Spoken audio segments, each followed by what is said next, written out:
साधु के पास क्या होता? लंगोटी। अच्छा, साधु लोग ना लंगोटी पे लड़ जाते। हमारी लंगोटी कहाँ गई? एक दिन लंगोटी मिली नहीं उन्हें, साधु लोग लड़ गए। मेरी लंगोटी तुमने चुरा ली, मेरी लंगोटी तुमने। और महाभारत हो गया। उसने दो दिया, ढिसुम ढिसुम, इसने भी दो मारा। स्वामी जी बोले क्या हुआ? बोले हमारी लंगोटी छिपा ली, लंगोटी चुरा ली। आज रात हुई तो स्वामी रामानुजाचार्य जी ने उन्हीं संतों को बुलाया जिन्होंने लंगोटी के लिए लड़ाई की थी। उनको बुलाया, यहाँ आओ। धनुर्दास की पत्नी कमरे में सो रही है, धनुर्दास भी सो रहा है। चुपके से जाना और धनुर्दास की पत्नी के गहने उतार के लाओ।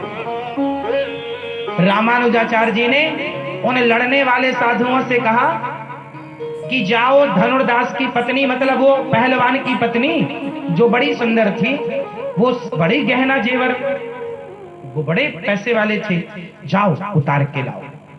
अब ये साधु गुरुजी की, अब गुरुजी मीन्स रामानुजाचार्य जी उनके गुरु, अब गुरु की बात कैसे टालें? और कहें गुरुजी चोरी करा रहे हैं। गुरुजी बोले जो कह रहे करो। अब गए, अब पत्नी ऐसे करवट पर सोई थी धनुर्दास जी की, तो इन्होंने कान के झुमके उतारने शुरू किए।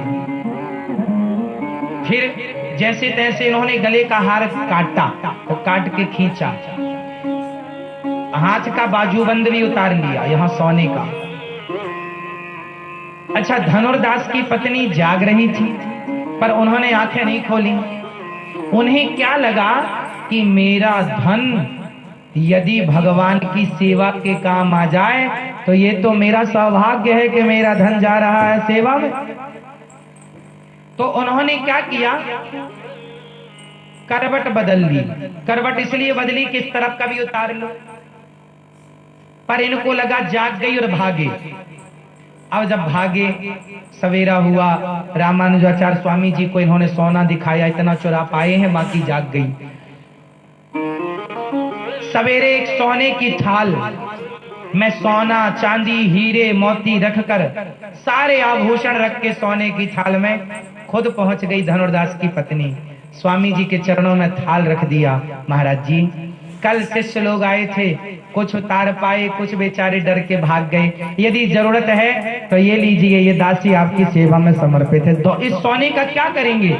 यदि ये सेवा में लग जाए ठाकुर जी की तो इससे बड़ा सौभाग्य क्या? सोना थोड़ी ले जाएगा कोई, ये सेवा में लगाओ। तब स्वामी रामानुजाचार्य जी ने कहा, देख लो तुम साधु, तुम एक लंगोटी के लिए लड़ गए और उसका सोना उतार लिया, फिर भी उसकी भावना देखो। अब तुम ही बताओ कि तुम श्रेष्ठ हो कि ये श्रेष्ठ है? आप बताओ श्रेष्ठ कौन है? जिसके अंदर त्याग है, सोने का भी कोई मोह नहीं है। तुम्हें लंगोटी का, तुम साधु हो गए पर तुम्हें लंगोटी का मोह ना छूटा, कमंडल का मोह ना छूटा।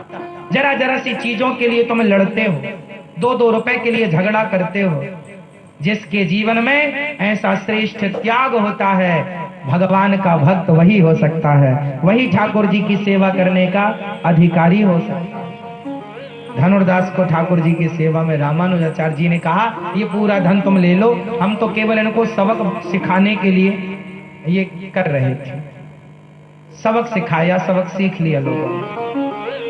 तो भगवान के भक्त को सोने से प्यार होगा, चांदी से प्यार होगा, हीरे से प्यार होगा, तो भगवान से क्या प्यार करोगे? जो संसार की वस्तुओं से प्रेम नहीं करता वही तो भगवान से प्रेम कर सकता है। मीन्स संसार की वस्तुओं को महत्व ना दे, भगवान के आगे, भगवान के आगे संसार की वस्तुएं तुच्छ हैं, इनका कोई मूल्य, भगवान के मूल्य से संसार की वस्तुओं का कोई मूल्य लगाए तो मूर्खता है ना मेरी माँ, हाँ या ना? इसलिए भगवान से सच्चा प्रेम करने वाला श्रेष्ठ है। और सबसे धनवान वही है जिसके पास सोना चांदी हीरा मोती है, वो नहीं जिसके पास पायो जी मैंने राम रतन धन पायो, राम नाम का धन जिसके पास, वो सबसे धनवान है। मैया सुन रही हो मेरी माँ? आवाज आ रही है? अच्छा सुनो मेरी माँ, पंचायत ना करो। सुनो। तो ऐसे श्री नारद जी महाराज ने कहा, सारे तीर्थों में गए शांति नहीं मिली। शांति वहां है जहां माता पिता की सेवा है, रिस्पेक्ट है, अपने बड़ों का आदर है। जहां पति पत्नी प्रेम से है वहां क्या है? शांति। और जहां झगड़ा है वहां, तो आप लोग कितने लोग अब घर परिवार में प्रेम को बढ़ाएंगे? प्रेम की मात्रा, कमाई ज्यादा हो पर कमाई से ज्यादा प्रेम हो।